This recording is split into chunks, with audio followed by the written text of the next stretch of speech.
नमस्कार, सत श्री अकाल, राम राम सा, खमागणी वणक्कम प्रणाम। आप सभी को ऑल्टरनेट मीडिया में फिर से स्वागत है। मैं आपकी होस्ट गायत्री देवी। हमारे साथ जुड़े हुए हैं Desh Kapoor sir, chief editor of Drishtikon. आज के सेशन में हम बताएंगे कि कल रात को जंतर मंतर में क्या हुआ। रात में जंतर मंतर पे क्या होता है during the CJP protest. We have some very good visuals about it. उसके साथ साथ हम डिस्कस करेंगे कि ये इनके आगे के प्लान्स क्या है, भारत भर में क्या हो रहा है, क्योंकि भारत के अंदर भी ये कई चीजें अब शुरू हो चुकी हैं अलग अलग शहरों में। और फिर डिस्कस करते हैं जो सबसे मेन मुद्दा है, the core of the entire thing, how this is connected to the Australian Broadcasting Corporation ABC जिसका नाम है, उसके साथ साथ कनेक्शन विद स्टैनफोर्ड, हार्वर्ड या फिर बाकी की एजुकेशनल एंटिटीज। और धर्मेंद्र प्रधान इतने बुरे कैसे बन गए? क्या किया है धर्मेंद्र प्रधान ने कि उनको सूली पे लटका देने की बातें चल रही है कि धर्मेंद्र प्रधान को रिजाइन करना चाहिए। कल अमित शाह और धर्मेंद्र प्रधान के बीच में बहुत डिटेल में कम से कम 3 घंटे मीटिंग चली है, 1-to-1 मीटिंग चली है। While this entire protest was going on, they were having a 1-to-1 meeting. तो धर्मेंद्र प्रधान इतना घटिया एजुकेशन मिनिस्टर जो ये लोग बोल रहे हैं, वो कैसे बन गया? आफ्टर ऑल कॉकरोचेस इनसे नाराज क्यों हुए हैं? भाई देखिए, कुछ चीजें समझ में आनी शुरू हो जानी चाहिए अब तक जो हमारे रेगुलर फॉलोअर्स हैं कि ये दिशा कहाँ जा रही है। Sir, a very warm welcome on the show. Thank you so much Gayatri. ये बड़ा फैसिनेटिंग सिचुएशन है जो उस समय हो रहा है, क्योंकि सबसे पहली चीज़ जो मेरे को पूछने वाली थी वो ये थी, आपको याद होगा कि हमने जब टीसीएस नासिक का जब किया था, जब प्रोग्राम किया था, उस रात को मैंने यही क्वेश्चन पूछा था कि वहाँ पर जो कुछ भी हुआ है और पाकिस्तान के अगर हैंडलर्स थे तो हम ये कैसे मान लें कि वो सिर्फ हिंदू औरतों तक ही सीमित रह गए? Why did they only stop at Hindu women? Why wouldn't they have gone into the data itself? वो जो पूरा डेटा है उसको भी तो उन्होंने वो एक्सेस किया होगा। टीसीएस के पास सारे टेस्ट होते हैं, याद है आपको? मैंने उस दिन ये बोला था कि टीसीएस सारे टेस्ट कंडक्ट करता है, नीट करता है, जेई करता है, सीबीएस वो सीबीएसई नहीं, ये वो सीयू ईटी करता है और एसएससी करता है, सारे वही करता है। तो मेरा उस दिन यही सोचना था, क्योंकि इन जितने पिछले इतने सालों में जितने स्टूडेंट्स से मिलियंस ऑफ इंडियन यूथ, उनके बायोमेट्रिक्स उस डेटाबेस में है जो टीसीएस के पास है। जिसके पास वो डेटाबेस पड़ गया वो कुछ भी कर सकता है। तो वो this is a very very serious matter. और मैंने उस समय ये कहा था कि इसीलिए टीसीएस को रेगुलेशन रेगुलेटरी जो रूल्स हैं, जो लॉज हैं, उसमें वो डालना चाहिए उसके ऊपर, because this is national security issue. This is not just a women harassment और अ लव जिहाद issue, this is much much broader issue. और कमाल की बात यह है कि जितने भी ये टेस्ट हैं जो या तो लीक हुए हैं या प्रॉब्लम हुआ है, जैसे सीयूईटी का टेस्ट है, वहां 2 घंटे के लिए उनका वो सिस्टम ही ब्रेक डाउन कर गया। वो तो एक चीज है। जेई का जो एग्जाम था, जेई का 2024 का एग्जाम था, उसमें आप इमेजिन नहीं कर सकते कि वहां क्या चल रहा था। एक एफिनिटी एजुकेशन प्राइवेट लिमिटेड एक कंपनी है जिसको फ्रेंचाइज दिया जाता है कि आप ये कंडक्ट वो कर सकते हैं एग्जाम।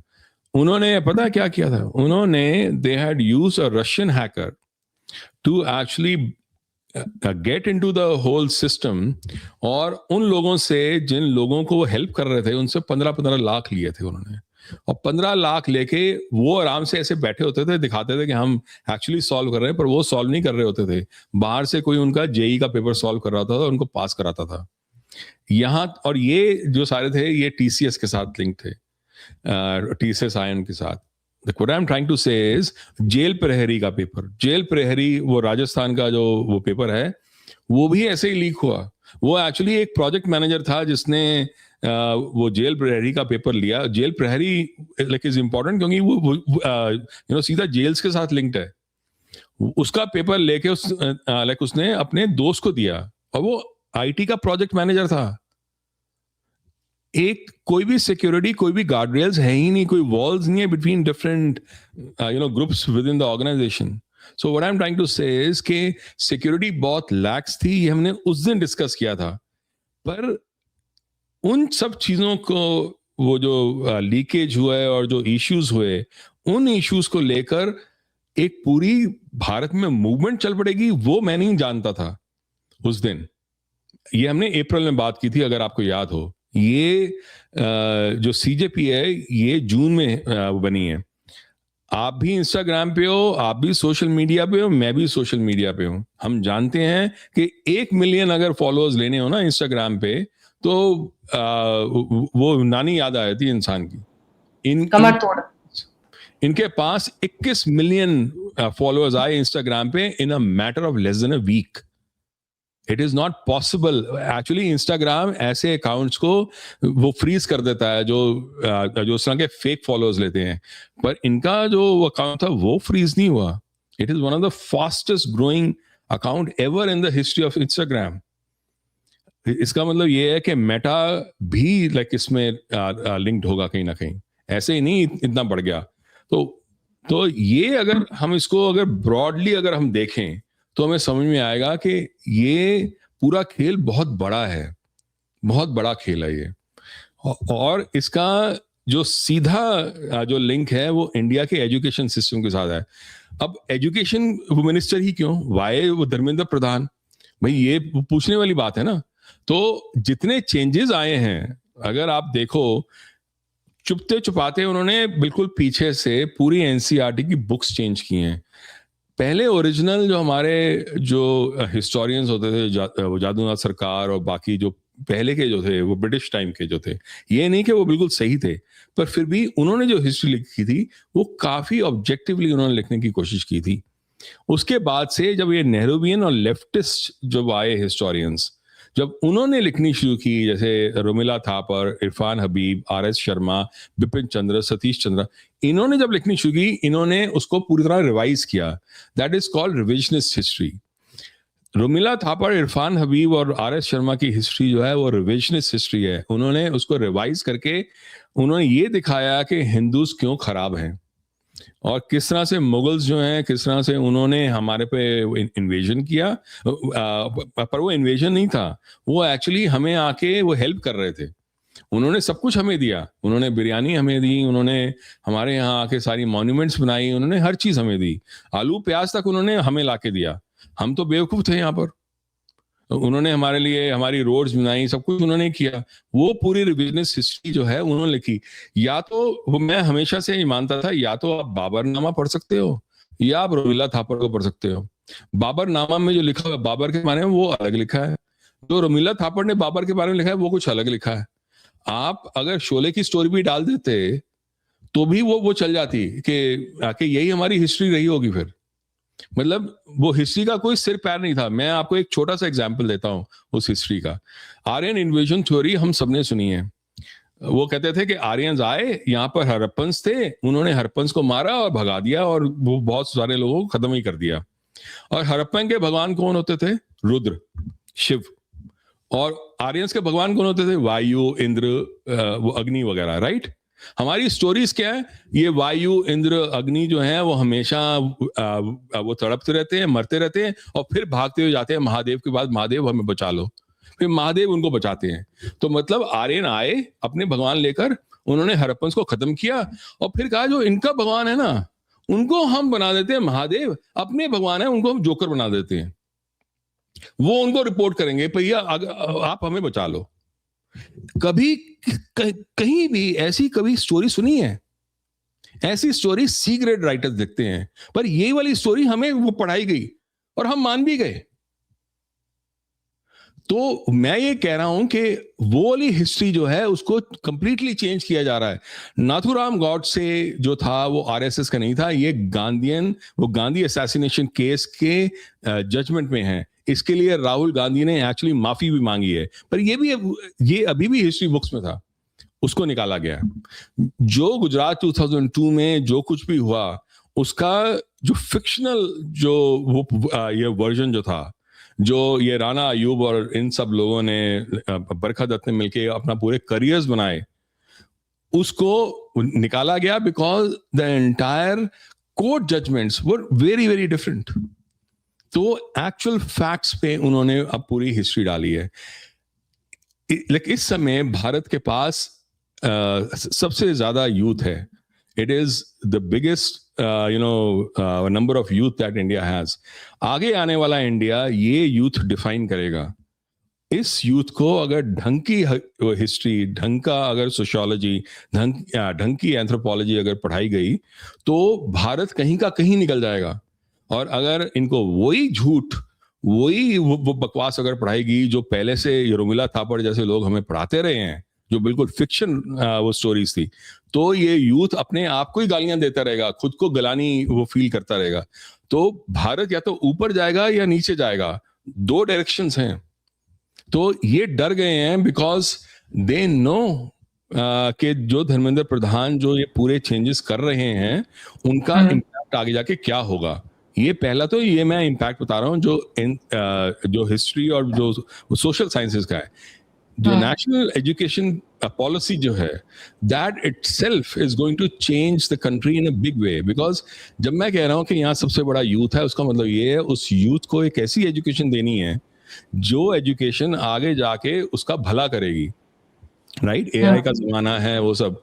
तो basically from 10+2 system we are moving to 5+3+3+4 structure. मतलब फाउंडेशनल होगा, फिर प्रिपरेटरी होगा, फिर मिडिल होगा, फिर सेकेंडरी होगा। और ये पूरा जो है, ये कैसे कैसे एक बच्चा आगे बढ़ता है, उसका जो चाइल्डहुड है, उसका जो प्ले बेस्ड लर्निंग है, उसके साथ उन्होंने मैप किया है फ्रॉम ग्रेड 3 ऑनवर्ड्स। आगे आने वाला टाइम जो है उसके लिए हमारे यूथ को प्रिपेयर करना है। ये नेशनल एजुकेशन पॉलिसी जो है, this is actually preparing our youth for something very very different. और ये सिर्फ एक एजुकेशन पॉलिसी ही नहीं है, बहुत सारी पॉलिसीज एक साथ आके जुड़ती हैं। स्टार्टअप पॉलिसी, ट्रेड पॉलिसी, आगे की export policy, everything is link to all this. आज अगर वो स्काई रूट को अगर इन्होंने भेजा है, वो स्काई रूट ने अगर अपना रॉकेट भेजा है विक्रम 1 ऊपर, वो सर स्काई रूट के बारे में थोड़ा सा बताइएगा, क्योंकि ऑफ द रिकॉर्ड भी आप और मैं बात कर रहे थे। I think this is one of the most inspiring stories at least in last 5 years that I have heard, specially in the younger generation. जी करेक्ट। सो ये जो है ना Skyroot, it is phenomenal. ये आईआईटी वगैरह के जो students हैं, ये इसरो में इन्होंने काम किया और इन्होंने बाहर निकल के एक अपनी प्राइवेट कंपनी बनाई, उससे इन्होंने ये रॉकेट बनाया है। ये रॉकेट जो है, ये वो कार्बन फाइबर जो होता है, that is the material that you have use, not use aluminium और स्टील विच जो बाकी के रॉकेट्स यूज करते हैं। फिर इन्होंने पूरा इंजन जो है वो 3D प्रिंटर से उन्होंने बनाया है। मतलब इन्होंने एक्चुअली जो लोग जो बाकी 3D प्रिंटर से इंजन बनाया है। हाँ, उससे वो कर सकते हैं। 3D प्रिंटर को बहुत तरह से यूज कर सकते हैं, इन्होंने वो यूज किया है। मतलब ये है कि इन्होंने वो कट शॉर्ट कर दिया पूरा टाइमलाइन। मतलब ये हर महीने अगर ये चाहें और इस तरह से आगे बढ़ते रहे तो हर महीने they can actually send rocket to the space. Means जो इलॉन मस्क आज कर रहा है, within a matter of maybe like 1 or 2 years they will be able to also do, which is a phenomenal thing. और यही नहीं है एक स्टार्टअप, और भी स्टार्टअप्स हैं।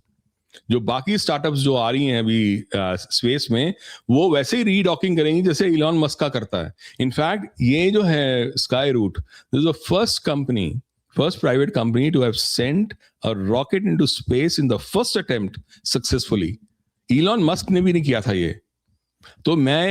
तो ये सोचने वाली बात है कि with in a matter of 5 to 10 years ऐसा क्या हो गया भारत के अंदर कि भारत का यूथ सिर्फ, क्योंकि अगर आप देखो पहले की जो आईटी कंपनीज या टेक्नोलॉजी कंपनीज बनती थी, वो सिर्फ कॉस्ट आर्बिट्राज करती थी।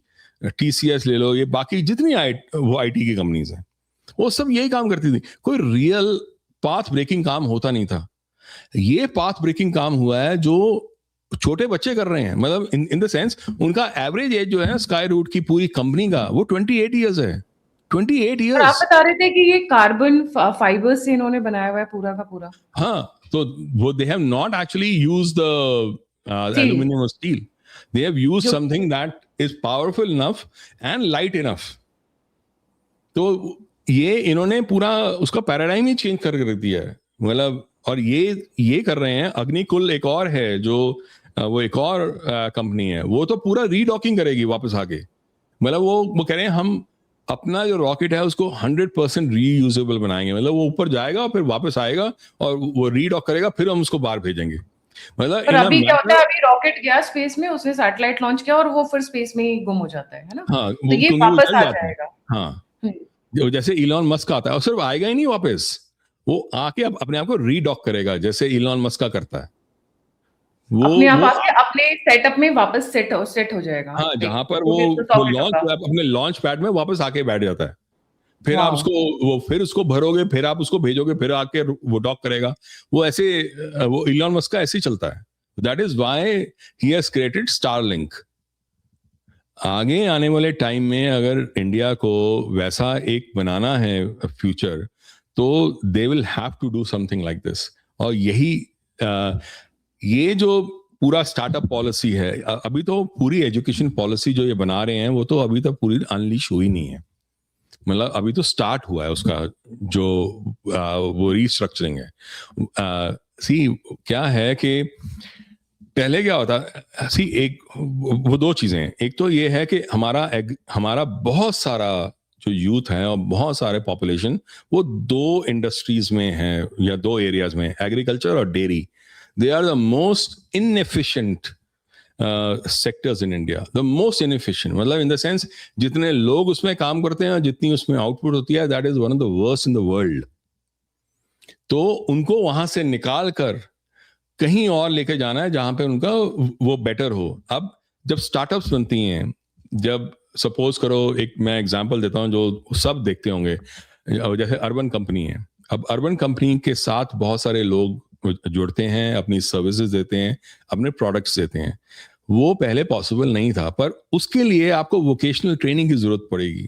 वो वोकेशनल ट्रेनिंग, और वो लोग जो पहले कुछ नहीं करते थे, जो सीधे जाके हल जोतते रहते होंगे और वो इनएफिशिएंट वे से एक्चुअली एग्रीकल्चर करते होंगे, वो they will actually move towards all these things. और वो हो भी रहा है आज। से ये आज बातें सुन के I am feeling so fascinated. 28 साल के बच्चे इतने बड़े-बड़े काम कर रहे हैं। अग्नि कुल जो अभी आपने बताया, अच्छा नाम भी इन्होंने कैसे-कैसे रखे हैं, अग्नि और कुल। It is amazingly inspiring. तो मतलब this is, we want that kind of kids. We don't want this cockroach on the Jantar Mantar पे। तो करेक्ट। जी, तो ऐसा क्या खास कर रहे हैं धर्मेंद्र प्रधान जो आपको लगता है जिसकी वजह से ऐसे और फैसिलिटेट होगा? जैसे स्काई रूट है, कई लोग बोल रहे हैं ये प्राइवेट एंड कंपनी है, इन लोगों का प्राइवेट हार्ड वर्क है, गवर्नमेंट का इसमें कोई लेना-देना नहीं है। A lot of people are हाँ, पुटिंग तो अगर फॉरवर्ड दैट ऐसा नैरेटिव। होता तो पहले क्यों नहीं हुआ?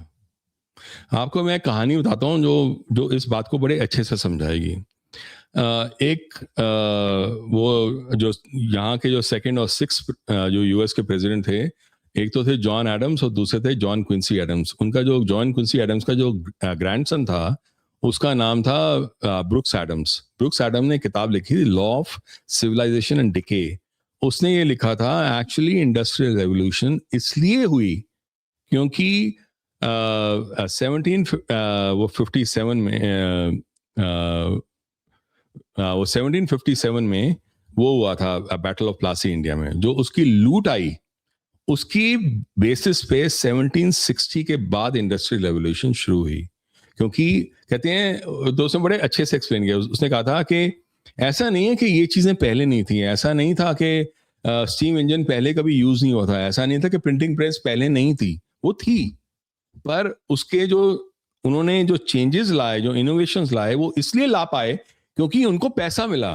क्योंकि जब वो लूट, जब 6 लाख टन का जब वो आया वहां पर, वो सोना जब यहाँ आया वो यूके में, तो उन्होंने क्या किया, उन्होंने उसको लाइक उससे आगे पैसे बने और क्रेडिट एक्सपेंशन हुई। वो पैसे और क्रेडिट एक्सपेंशन की वजह से they actually were able to unleash the industrial revolution.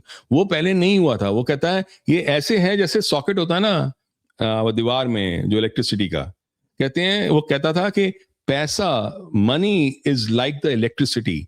आप सॉकेट लगा के रखो, मतलब इनोवेशन रख लो, पर आपकी वो इनोवेशन कहीं जाएगी नहीं, वो वहीं की वहीं खड़ी रहेगी, क्योंकि उसका कोई फायदा नहीं होगा।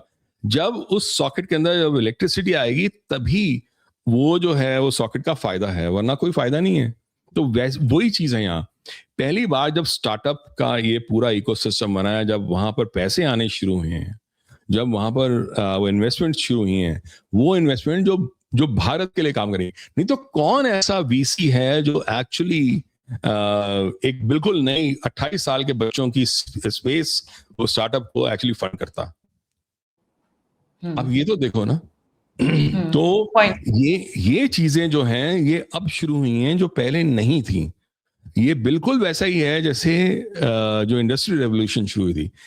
With in a matter of 5 to 10 years पूरा UK was completely changed. With in a matter of 5 to 10 years actually industrial revolution की वजह से UK went 50 years ahead of the rest of Europe, सिर्फ इसी वजह से। तो मैं ये बताने की कोशिश कर रहा हूं कि why this is such a big change, right? तो ये जो चेंज है ये तो ये सेम जो न्यू एजुकेशन पॉलिसी आ रहा है उसके अंदर स्टार्टअप्स मतलब ऐसा एनवायरनमेंट क्रिएट किया जा रहा है जो स्टार्टअप्स के लिए या एक्सपेरिमेंटल किड्स के लिए बहुत बूस्टिंग होगा, क्योंकि आगे आने वाला टाइम अलग है। हमारी एजुकेशन काम नहीं करेगी उस डिग्रीज काम नहीं आएंगे। आप ये तो अंडरस्टूड है, डिग्रीज तो आप बीए पास कोई करते थे लोग तो उसका क्या वैल्यू थी? जीरो। अगर उनको आपने प्लम्बिंग सिखाई होती तो शायद ज्यादा फायदा हो गया होता, राइट?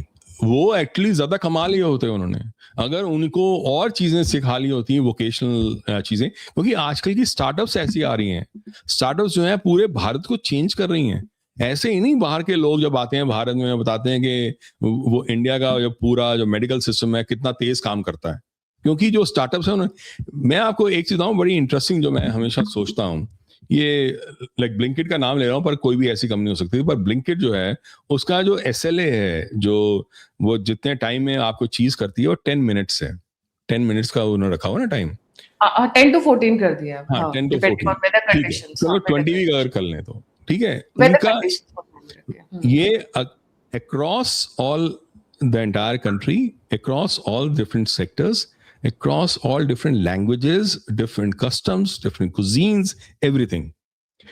इस तरह, और we are talking about roughly around at least between 500 to 800 million customers, right? Yes. Across a population. आप पूरे यूरोप को ले लो, आप पूरे US को ले लो, आपको तब भी उतने कस्टमर्स नहीं बनते और उतनी कॉम्प्लेक्सिटी, उतनी डाइवर्सिटी, उतने डिफरेंसेस, उतनी लैंग्वेजेस नहीं आती। उन्होंने ये पूरा जो प्रोसेस है इसको स्केल किया at a level which is unprecedented in the history of the world. Agree, unprecedented.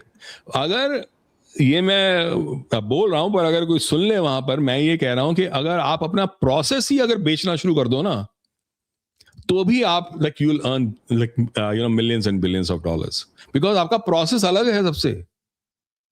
You have cracked something that the others have not cracked. India is one of the most complex, one of the most diverse, सबसे ज्यादा different society है। अगर आप यहां succeed कर जाते हो किसी भी प्रोसेस में तो आप वो प्रोसेस कहीं भी लेके जा सकते हो, वर्ल्ड में कहीं पे भी लेके जा सकते हो। हाँ, क्योंकि बाहर की जो है कंपनीज वो यहाँ आके इतनी सक्सेसफुल नहीं हो सकती, इसी वजह से नहीं होती। बिकॉज अगर ऐसा होता तो हल्दीराम नीचे गिर गया होता ना जब बाकी आए थे, या बाकी जो इतनी सारी जो कंपनीज आती रहती हैं लाइक वो साफ कर देती सबको, पर नहीं कर पाई ना। कोक आने की वजह से छाछ तो नहीं गई। The thing is we are very diverse, that is a different country all together, that can, ये सिर्फ तभी वो सक्सेसफुल हो सकती है अगर हमारा एजुकेशन सिस्टम जो है हम बनाएं भारत के हिसाब से, भारत की सिविलाइजेशन के हिसाब से, भारत की सोसाइटी के हिसाब से। हर कंट्री, अब जैसे यूएस में जो है, यूएस में ग्रैंड स्ट्रेटेजी है कि we have American dream and we are the largest, we are the most strongest nation, we are the most prosperous nation. ये उनके दिमाग में है, we are the greatest country on earth ever in history. ये उनका grand strategy है। UK का भी एक ग्रैंड स्ट्रेटजी है, जर्मनी का भी एक ग्रैंड स्ट्रेटजी है, पर भारत की नहीं है। भारत में अगर ये कहा किसी ने, मोदी जी ने, कि हम विश्व गुरु हैं, तो खुद का ही हम मजाक उड़ाते हैं। भारत विश्व गुरु इसलिए नहीं है क्योंकि मोदी जी ने कहा है, भारत विश्व गुरु है इसलिए मोदी जी कहते हैं कि वो है। आप फर्क, दोनों में फर्क है। मोदी जी ने भारत को विश्व गुरु नहीं बनाया, मोदी जी ने हमें याद दिलाया कि हम विश्व गुरु हैं, हमेशा रहे हैं, आगे भी रहना चाहिए।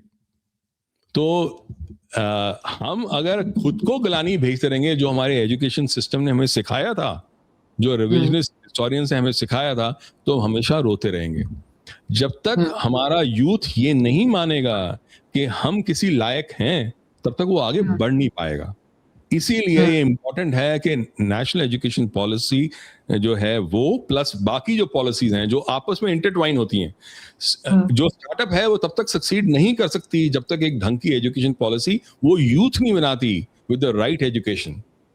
सो नेशनल एजुकेशन पॉलिसी 12वीं तक के बच्चों के लिए, जिसमें 3 लैंग्वेज और काफी सारी आगे वो कॉलेजेस का भी होगा चेंज, कॉलेजेस का भी नहीं हो रहा है। There is a bill being introduced. अब वो एक बार सामने आए तो पता चलेगा कि व्हाट आर द इंग्रेडिएंट्स, कि उसके अंदर ये क्या क्या एलिमेंट्स डाल रहे हैं।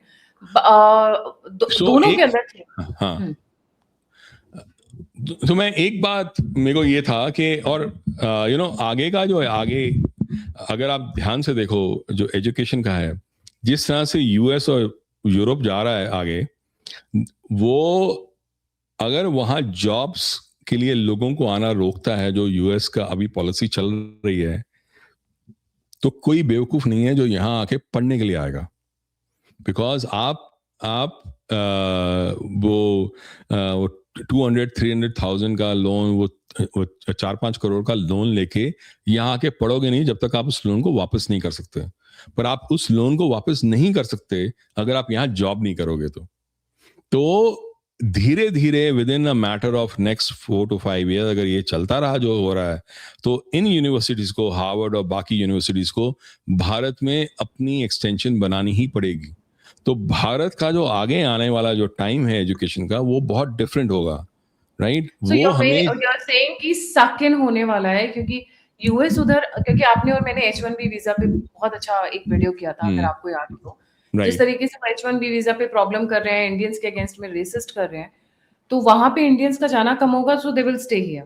तो भारत में रहेंगे तो उनको अपनी कंपनीज को सपोर्ट करने के लिए, कंपनीज भी छोड़ दीजिए, अपने एजुकेशन सिस्टम को सपोर्ट करने के जो उन्होंने इंफ्रास्ट्रक्चर खड़ा किया, उनको भारत की तरफ आना पड़ेगा, क्योंकि उनका जो हायर एजुकेशन सिस्टम है वो भारत के स्टूडेंट्स की वजह से चलता है।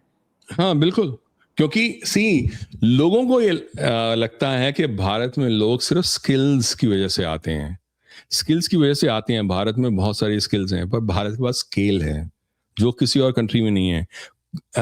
भारत में एक ही साल में इन्फोसिस, एक्सेंचर, IBM, TCS, ये 1-1 लाख लोगों को हायर कर सकते हैं। कोई कंट्री नहीं है, there is no other place on this planet जहां पर आप ऐसा कर सकते हो। ये स्केल सिर्फ भारत में ही मुमकिन है और कहीं मुमकिन है ही नहीं। तो अगर ये स्केल जो है भारत का, जो यूथ का जो स्केल है, जो अब है, जो नंबर है, जो नंबर्स हैं यूथ के, वो अगर ढंग की दिशा में अगर डालना है, तो आगे की education policy is absolutely fundamental. इसीलिए वो एजुकेशन के पीछे पड़े हैं। वो भारत के यूथ को गुमराह करना चाहते हैं, बिकॉज अगर उनको वो एजुकेशन ना मिली, अगर वो वोकेशनल स्टडीज ना मिली और आगे ढंग का डायरेक्शन ना मिला, तो यही वाला यूथ एक्चुअली वही काम करेगा जो पाकिस्तान में जिहादियों ने किया है। बिकॉज उनके पास क्या है? उनके पास तो कुछ भी नहीं है। हाँ। वो मदरसे में इसलिए जाते हैं, उनका दिमाग उल्टी जगह चलेगा। And that is the biggest problem that India has, and that is the biggest problem that India has always had. मतलब हमारा एजुकेशन सिस्टम इतना गया गुजरा था कि यूथ कभी कुछ कर ही नहीं पाया ढंग से। वो तो अगर हमारे पेरेंट्स का फोकस ना होता एजुकेशन में, तो हम शायद आगे बढ़ ही ना पाते। हाँ, सही बात है, हमारे पेरेंट्स ने सैक्रिफाइस किया। और इसीलिए मैंने क्या किया, मैं पिछले 1 हफ्ते से मैं क्लॉड के साथ मैं वो डिस्कशन कर रहा था to build a model for the future, के मॉडल करते हैं फ्यूचर को। अगर जो ये सारे चेंजेस जो मैंने बताए हैं, जो पॉलिसीज जो आ रही हैं, स्टार्टअप पॉलिसीज, ये पॉलिसी वो पॉलिसी, ये अगर पॉलिसीज जो हैं ये अगर ना आए और ऐसे ही भारत ड्रिफ्ट करता रहे जैसे करता रहा है, तो क्या चेंज होगा? और अगर ये पॉलिसीज अगर आती हैं तो क्या चेंज होगा? और अगर इन पॉलिसीज को वो रिवर्स कर दिया जाए, अगर रिजीम चेंज करके इस मोदी गवर्नमेंट को निकाल के अगर एक और गवर्नमेंट ला दी जाए और फिर अगर ये पॉलिसीज को पूरा खत्म कर दिया जाए, तो क्या फर्क पड़ेगा? You know, the difference is phenomenal. Bharat between the full stack का जो change है and the reversal of policies, उन दोनों के बीच का जो difference है वो है कि 370 million more Indians will be below poverty line. And you know, the difference, अगर उसको हम हर साल का अगर GDP का loss अगर देखें, तो the difference between you know, up till from now until 2060 will be around 93 trillion dollars. मैं ये लगेगा कि ये बड़ा अनरियलिस्टिक नंबर है. मैं आपको इसका एक वो देता हूँ एग्जांपल.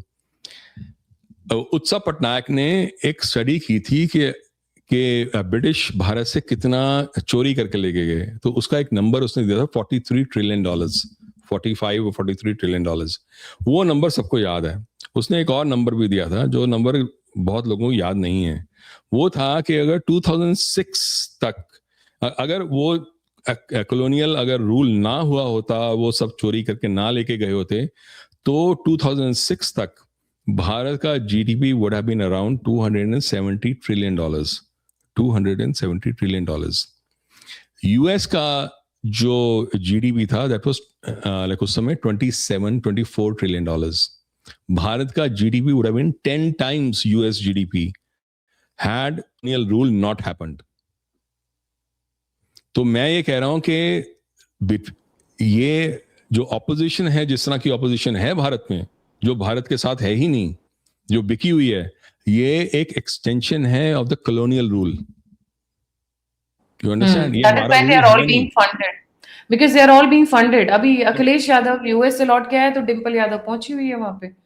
हाँ, तो ये जो सारी चीजें अब अगर हम ये सब देखें, ये जिस तरह हो रहा है, और ये ऐसा नहीं है कि ये पहली बार हो रहा है. आपने वो एली ग्राउंड्स के बारे में बात की, जो एबीसी की जो रिपोर्टर है, जो हर जगह पहुंची होती है. शेख हसीना के टाइम में भी थी, राइट, वहां पर वो बांग्लादेश में. ये इन्होंने क्या किया था, इन्होंने एक सिस्टम क्रिएट किया था जिसको कहते थे क्लोवर्ड पिवन स्ट्रेटजी. इसके बारे में हमने पहले बात की है, हमने काफी अच्छे से बात की है. तो ये दो फ्रेमवर्क्स थे.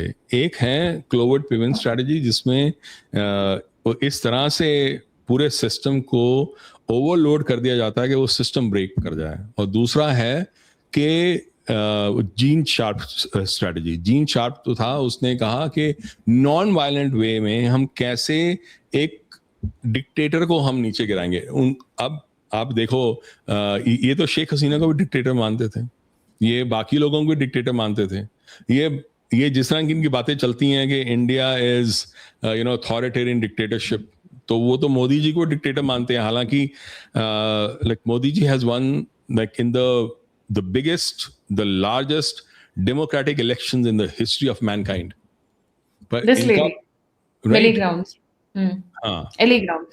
Like Ellie Grounds. तो ये जो है दोनों का मिला के जो फ्रेमवर्क है, वो ये दिखाता है कि कैसे ऑर्केस्ट्रेट किया जा सकता है, कि कैसे क्रिएट किया जा सकता है स्ट्राइक्स, बॉयकॉट्स, और यू नो वो यू नो गवर्नमेंट के साथ ना काम करना, या वो एनआरकी फैलाना.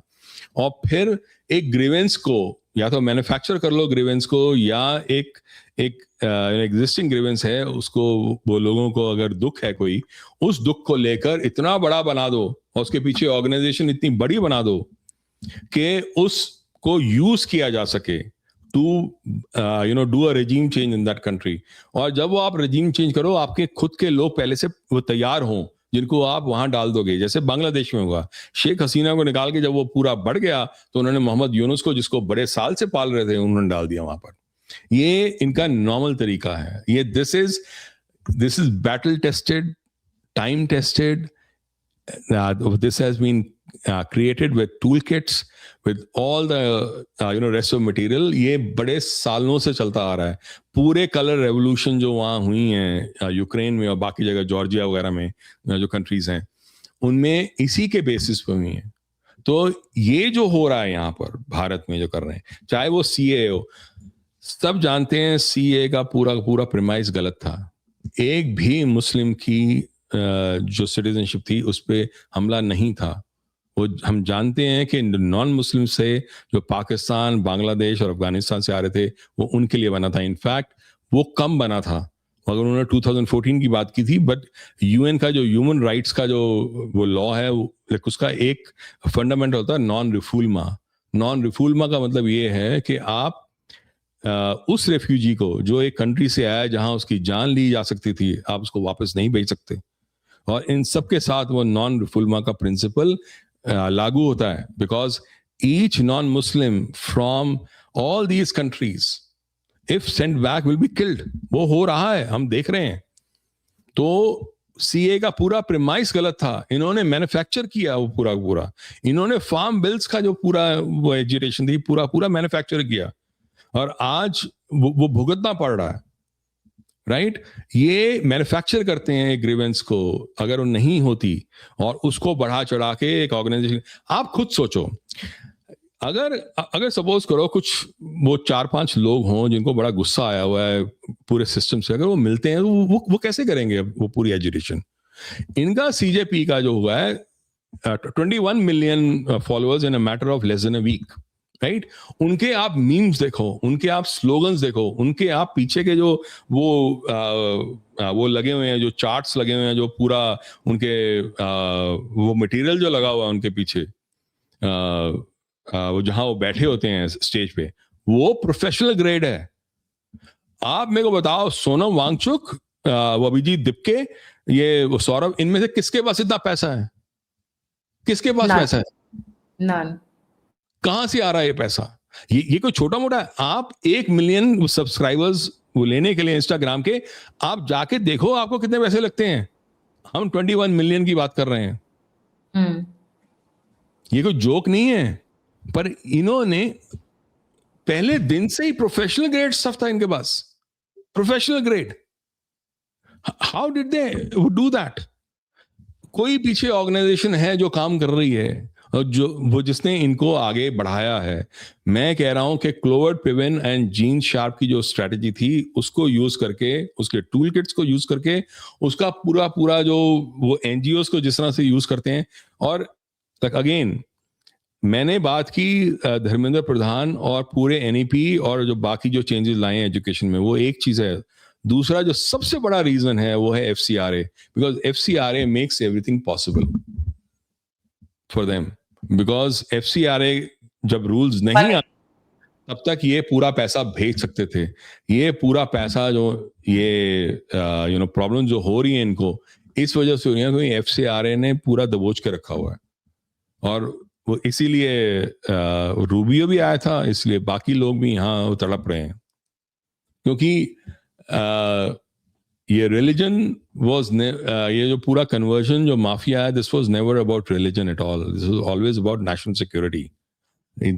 इतना तगड़ा डॉक्यूमेंटेड लिटरेचर है इस बारे में कि कैसे सीआईए और चर्च हमेशा एक साथ काम करता रहा है, आज भी वैसे ही होता है।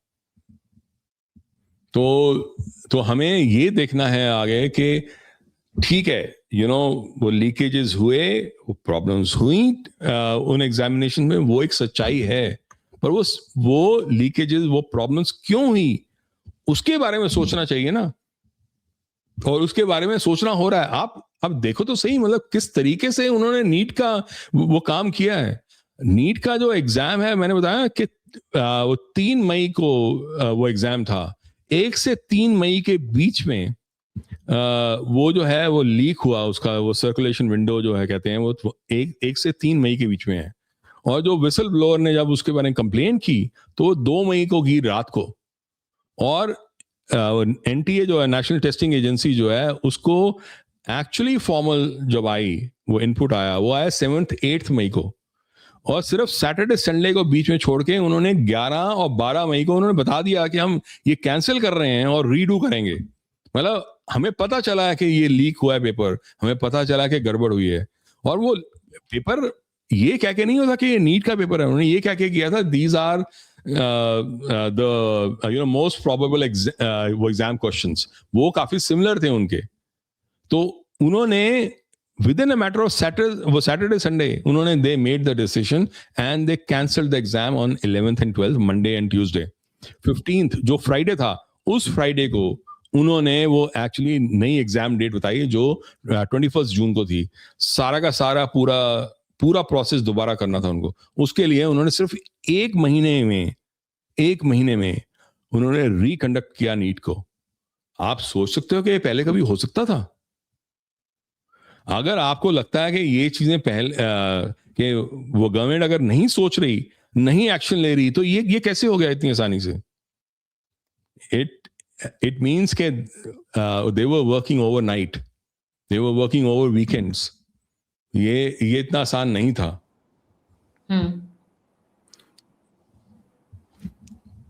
तो अभी lot of forces, FCRA bill, education bill, क्योंकि जो अभी एजुकेशन बिल आ रहा है, मैं उससे जो मुझे सुनने में आ रहा है देश साहब, कि उससे स्टैनफोर्ड और ये वाली यूनिवर्सिटीज बड़ी परेशान होने वाली है। मतलब हायर एजुकेशन बिल जो अभी लॉन्च आने वाला है पार्लियामेंट के अंदर में, so this is also going to be a very big triggering point, क्योंकि सारी की सारी यूनिवर्सिटीज चलती हैं इंडियंस के पैसे पे। जैसा आपने बोला, मुझे वो नंबर सुन के बहुत झटका लगा कि $45 ट्रिलियन तो नंबर जो चुरा के ले गए, आज के कॉन्टेक्स्ट में वो $270 ट्रिलियन होता। Can you imagine? I mean, this is a number I can't even imagine abhi, at least at this age. Unimaginable. Correct. This is going beyond the thought process. But looks like इस वक्त सारे चोर मौसेरे भाई, all of them have got together. All of them. मतलब Oscar award winning Dimple Yadav ji जो कभी मुंह नहीं खोलती हैं, जो उनके पति के सामने कोई भी भद्दा व्यवहार करके चला जाता है, and I say it again and again, because a man who can not protect his wife, respect his wife, and yet wants to be the chief minister, तो बाकियों की क्या करेगा? बाकी के भी जो पहुंचे हुए, शबाना आजमी का ड्रामा आप देख के हंस पड़ेंगे। Please go and watch those videos online, आपको मिल जाएंगी बहुत सारी। It is become something more than what it was expected, but I will come to the crux of it again. आपको क्या लगता है अब आगे यहाँ से भारत के लिए रास्ते, मुझे लग रहा है मुश्किल होने वाले हैं, because there are too many forces playing in the background. जी हाँ, तो जो पूरा वो है रास्ता, वो इतना आसान तो नहीं है अब, और आसान कभी था ही नहीं। इनफैक्ट वो it is very very important कि इंडिया जो है आगे के वो दुनिया के लिए, वो आगे के लिए टाइम के लिए अपने ये जो सारी हमारी जो गवर्नमेंट है, जो एडमिनिस्ट्रेशन है, वो अपने आप को ठीक रखे, बिकॉज ये हमला हर तरफ से है। और ये हमला, वो योगेंद्र यादव का एक वीडियो आया जिसमें उसने बताया कि ये तो सिर्फ एक टेस्ट है। मतलब आप देखो कि CAA, फार्म बिल, वो SIR और ये सब में उन्होंने एक एक करके सेम चीज, same tool kit, same process को बार बार दोहराया। और इसके लिए आप ये सोचो कि जब वो हो रहा था CAA का protest, I think let's hear him out for 1 second. ये सवाल जो आज शाम के अभूतपूर्व प्रोटेस्ट, थोड़ा तेज कर दो। मेरी आवाज नहीं आ रही है ना, आप बता दीजिए, आवाज बहुत लो है इनकी। हाँ, तो वो बेसिकली ये बता रहे थे कि कैसे ये जो है ये सिर्फ एक स्टार्ट है।